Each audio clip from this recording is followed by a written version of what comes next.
Seja muito bem-vindo ao nosso canal de estudos bíblicos. Estamos seguindo com uma série sobre a Igreja de Cristo, sua natureza e missão. E hoje nós chegamos ao tema O Ministério da Igreja.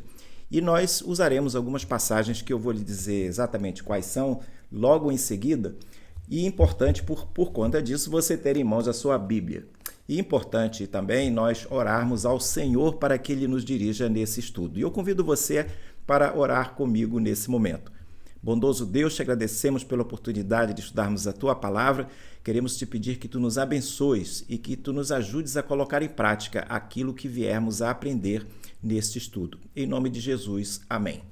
Vamos então à nossa leitura? Eu convido você para abrir a sua Bíblia inicialmente em 1 Coríntios, capítulo 12, versos 4 a 7.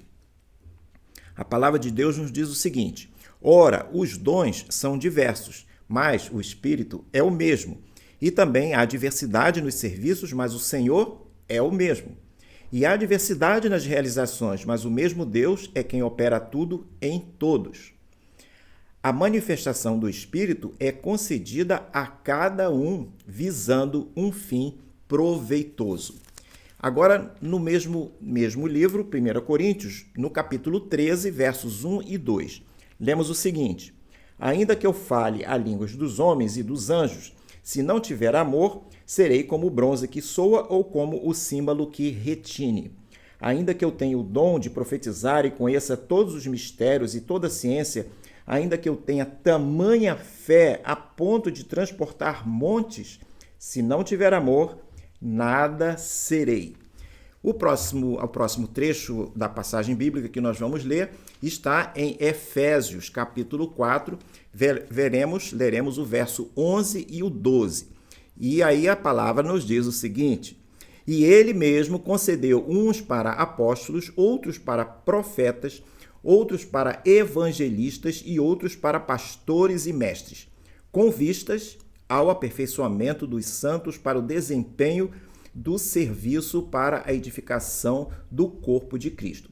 E, finalmente, nessa sequência de trechos da Palavra de Deus, nós lemos em Tiago, capítulo 2, versos 15 e 16. Diz a Palavra de Deus o seguinte: Se um irmão ou uma irmã estiverem com falta de roupa e necessitando de alimento diário, e um de vocês lhes disser: Vão em paz, tratem de se aquecer e de se alimentar bem, mas não lhes dão o necessário para o corpo, qual é o proveito disso? O tema do ministério da igreja nem sempre tem sido muito bem compreendido. Por conta disso, pode acontecer de pastores desistirem do pastorado e cristãos não participarem da igreja de forma ativa. Há crentes que acham que só podem participar do ministério de uma igreja fazendo contribuições em dinheiro, já que não cursaram nenhum seminário. Qual a diferença entre o ministério da palavra e o ministério da igreja? Uma questão que aparece nesse assunto é quem compõe o ministério da igreja, quem faz parte dele.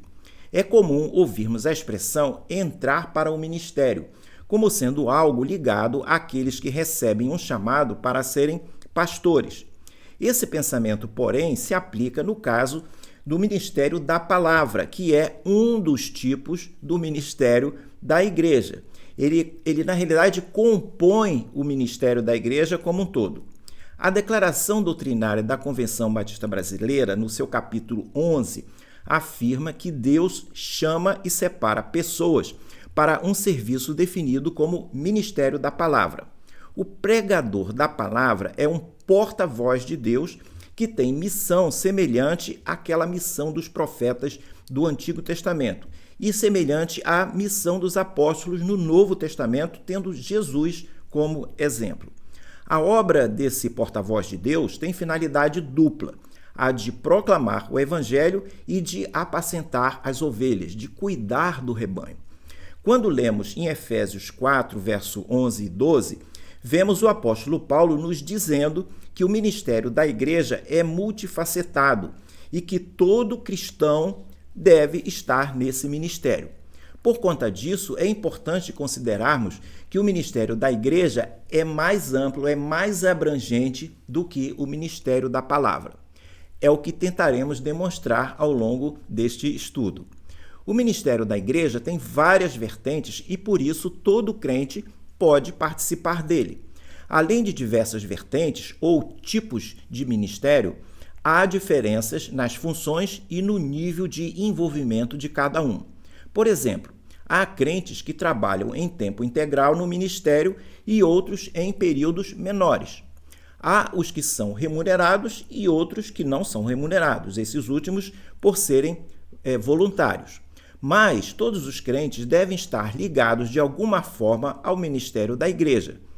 Mas quem estaria mais envolvido nesse ministério? Os pastores e os crentes ou os voluntários em geral? Há autores que defendem que, em certo sentido, aqueles que são do ministério da palavra, os evangelistas e os pastores, estão, na prática, menos envolvidos no ministério da igreja do que o restante dos crentes. Mas como assim? Perguntaria você. Paulo escreveu lá em Efésios 4, no verso 11 e 12, que evangelistas e pastores preparam os santos para o ministério da igreja. Os santos não são aqueles canonizados. Santo aqui são as pessoas separadas dentro do evangelho, que se vão dedicar a alguma coisa dentro do evangelho, mesmo sendo leigos, mesmo não tendo ido a nenhum seminário. Paulo está nos dizendo que não são os evangelistas e pastores que devem realizar o ministério da igreja, mas os crentes em geral, crentes aqueles que aceitam Jesus como Salvador e que participam da igreja. Cabe aos evangelistas e pastores, através do ministério da palavra e do aconselhamento, equipar e aperfeiçoar os crentes para que estes façam a obra do ministério da igreja. É um equívoco achar que o ministério é apenas para quem cursou seminário. Paulo diz que o pastor não deve conduzir o ministério sozinho, mas sim treinar os crentes para que eles possam exercer o ministério da igreja. Os crentes devem se interessar pela igreja até procurando o pastor para saber como podem se engajar no serviço cristão. Nesse assunto, a Bíblia não divide, de um lado, os cristãos e do outro, os pastores e de outro, aqueles que são leigos. A Bíblia não faz essa divisão, esse reagrupamento artificial dessas pessoas. No próximo quadro, uma pergunta. Haveria uma definição bíblica para a palavra ministério, para o que significa ministério? Se todo crente faz parte do ministério da igreja, note que o tema merece bastante atenção. Embora muito possa ser dito sobre essa palavra ministério, há duas características gerais no ministério visto desde a época do Novo Testamento. São características essenciais para entendermos corretamente esse tema. Primeira característica: a ideia de ministério talvez seja mais bem definida em termos de serviço. Isso fica evidente quando lemos em Efésios 4, no verso 12, por exemplo, usando a tradução Nova Almeida atualizada. Lá nesta versão da Bíblia, nesta tradução, o texto diz: com vistas ao aperfeiçoamento dos santos para o desempenho de quê? Do serviço, do seu serviço. Para quê? Para a edificação do corpo de Cristo. A palavra grega original usada nesse versículo, Efésios 4:12, para a palavra serviço ou para a palavra ministério, que são equivalentes aqui, é a palavra diaconia, de onde vem a palavra diácono. Esse termo indica o serviço que alguém presta a uma outra pessoa dentro do contexto do amor ao próximo, o amor ágape, que tem a ver com fazer algo para a outra pessoa, algo que a outra pessoa precise. Essa é a palavra aplicada ao apostolado, ao ministério da palavra e ao serviço dos primeiros 7 diáconos, lá em Atos, capítulo 6, no verso 1, objeto de estudo que fizemos anteriormente.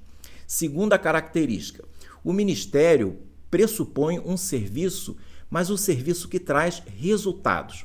O ministério pode ser diferente em conteúdo, em formas de realização, mas ele sempre deverá ser espiritualmente proveitoso, não apenas para o indivíduo, mas para a igreja.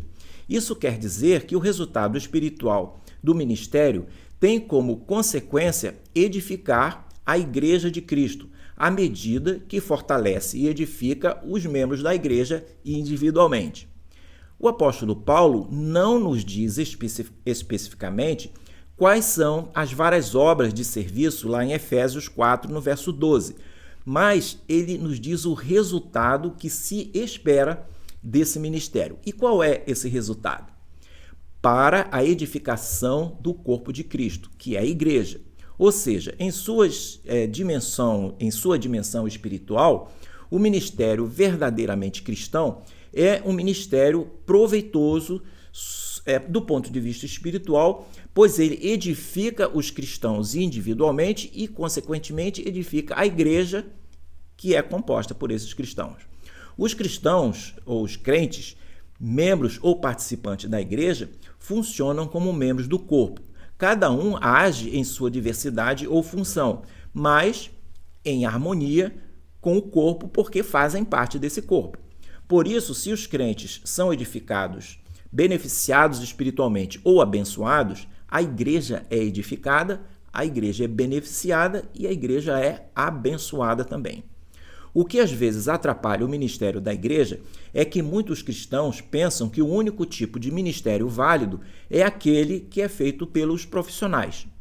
Eles sentem que, se sua forma de ministério não é pregação, ensino, aconselhamento, ela tem ou não tem valor ou tem muito pouco valor.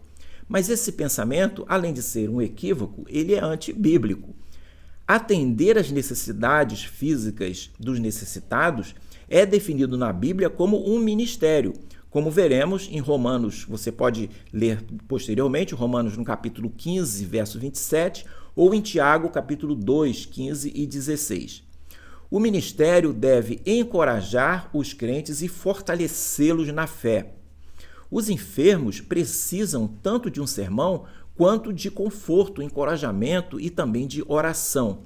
Quem está se recuperando de uma cirurgia em casa, por exemplo, pode estar precisando mais de ajuda no preparo de suas refeições, mais ajuda no apoio nas tarefas domésticas e curativos do que participar de um debate doutrinário.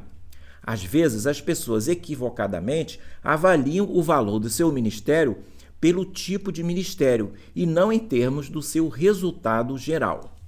No próximo quadro, nós vemos uma ligação entre dons espirituais e o ministério da igreja, conforme aparece lá em 1 Coríntios, verso 12, 4 a 7, que nós lemos no início do nosso estudo.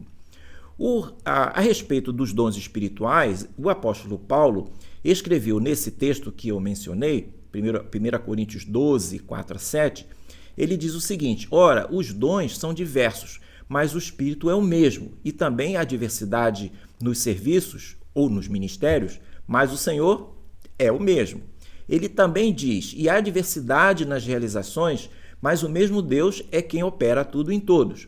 A manifestação do Espírito é concedida a cada um visando um fim proveitoso. Nesse capítulo 12 de 1 Coríntios, em outra parte, em outros versículos, Paulo descreve a igreja como um corpo, sendo cada cristão um membro do corpo. Isso aparece lá no verso 13. Ele é membro do corpo com o seu dom e a sua função individual.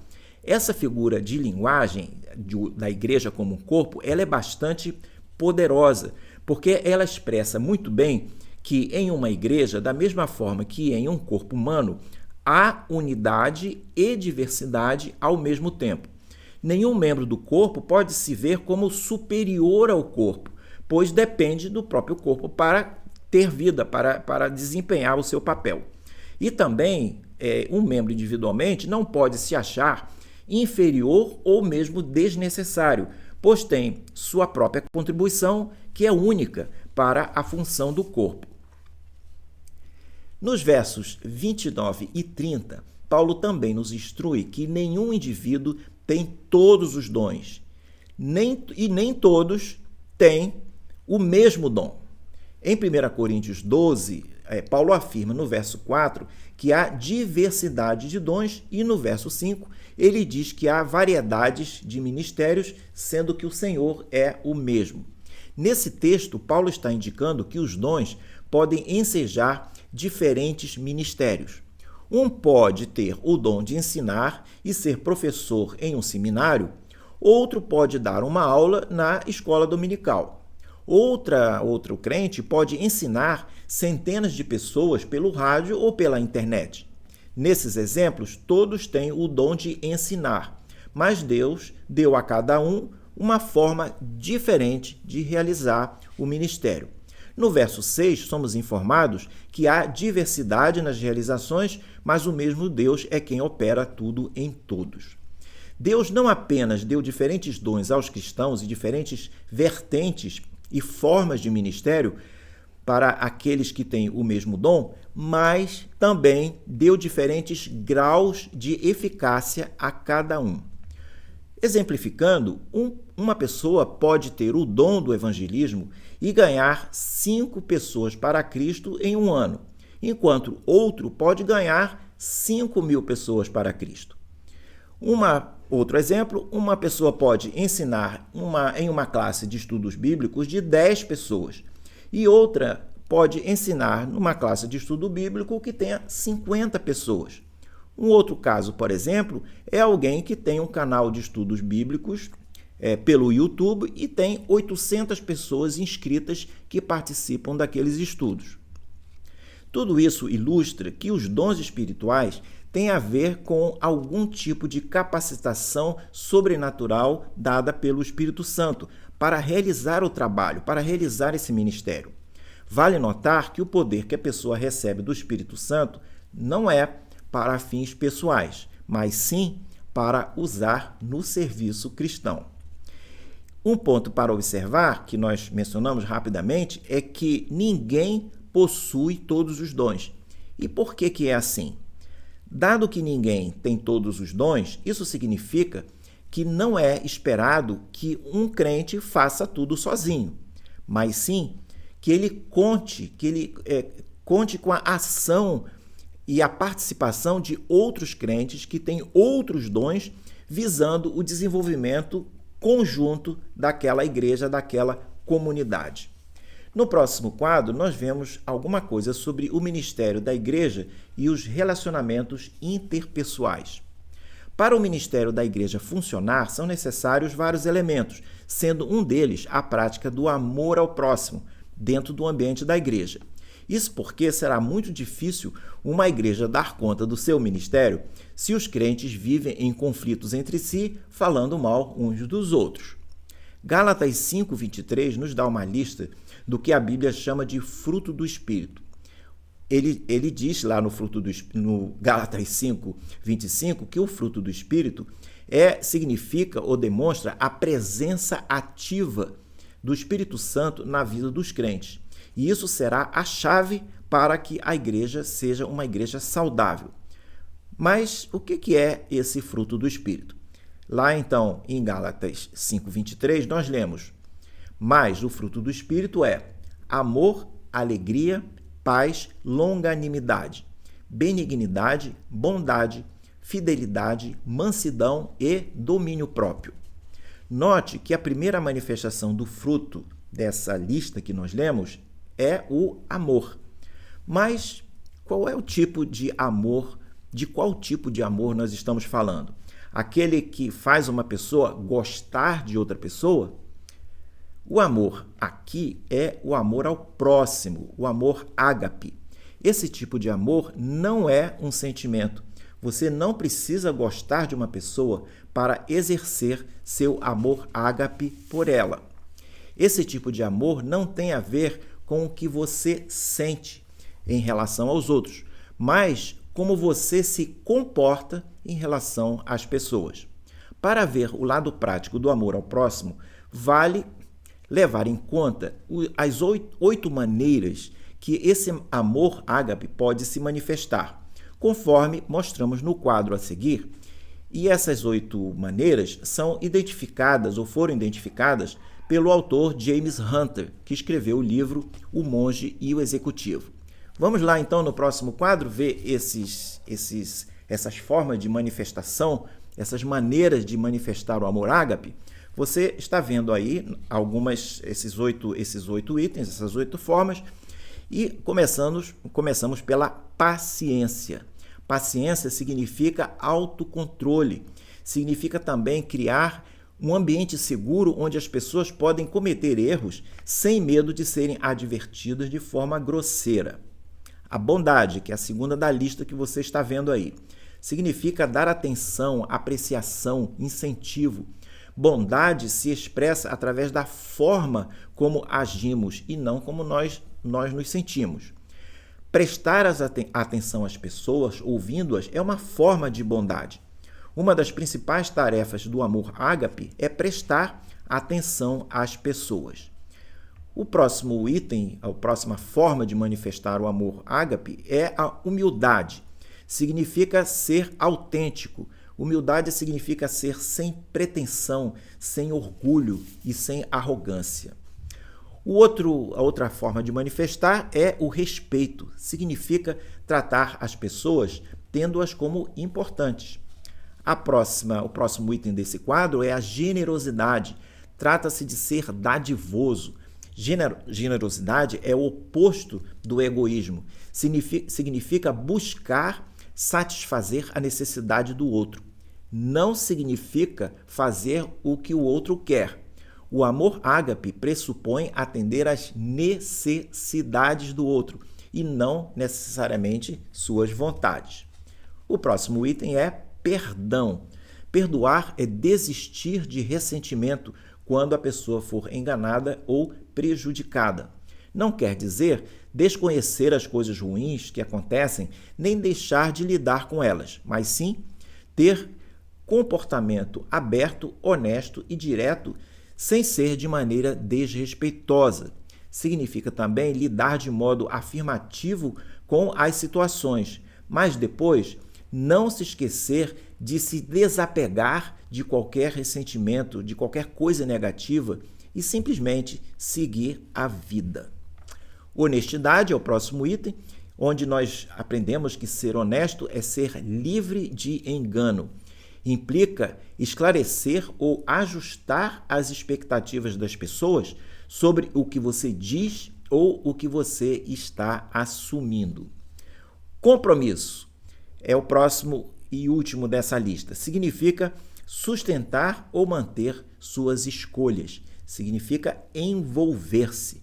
Uma igreja saudável que pratique o amor ao próximo em seus relacionamentos dentro da igreja e também fora da igreja, junto aos não crentes, terá grandes chances de ter um ministério saudável e vitorioso. No próximo último quadro, nós chegamos à nossa conclusão.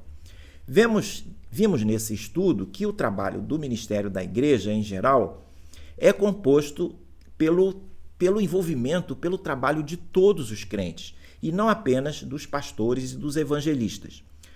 Isso se justifica porque inclui muito mais o ministério, muito mais do que pregação, ensino e aconselhamento.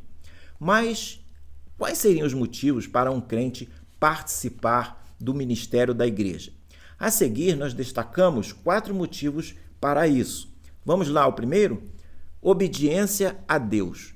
Jesus nos ordenou a amar a Deus sobre todas as coisas e ao próximo como a nós mesmos. Isso aparece lá em Mateus, no capítulo 22. Servir a igreja é uma forma prática de demonstrar esse amor.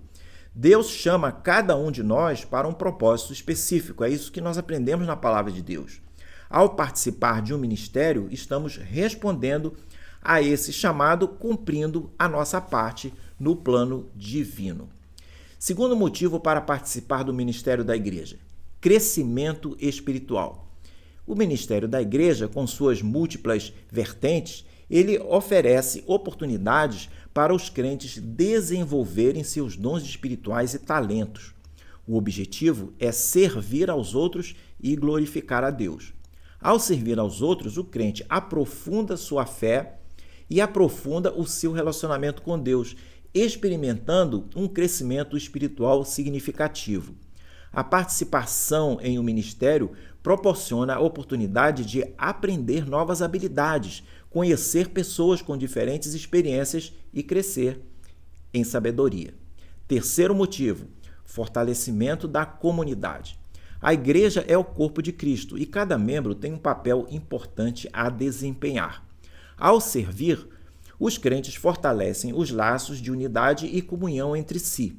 Além disso, recebem e oferecem encorajamento mútuo, criando um ambiente de apoio e crescimento. A igreja existe para alcançar o mundo com o evangelho. Ao participar de um ministério, os crentes se tornam agentes de transformação, tanto social quanto espiritual. O quarto e último motivo para participar do ministério da igreja é a satisfação pessoal. Servir aos outros traz um profundo sentido de propósito e de sentido de realização ao constatarmos que estamos fazendo diferença na vida de alguém. A alegria de servir poderá ser, e muitas vezes, uma manifestação do fruto do Espírito Santo. Ao dar um pouco de si mesmo, o crente experimentará uma alegria duradoura e contagiante. Ao servir, os crentes expressam sua gratidão por meio das ações, por meio de ações concretas. Finalizando, a participação em um ministério ou em um serviço cristão na igreja é uma oportunidade de fortalecer a fé bíblica. E então, você está participando do ministério em sua igreja? E se ainda não está, espero que esse estudo o ajude a tomar uma decisão positiva sobre isso. Ficamos por aqui. No próximo quadro, você tem o panorama dessa série de estudos que nós estamos desenvolvendo, incluindo as datas quando nós planejamos trazer cada um dos assuntos. Deixo com você um grande abraço e espero vê-lo numa próxima oportunidade. Até lá!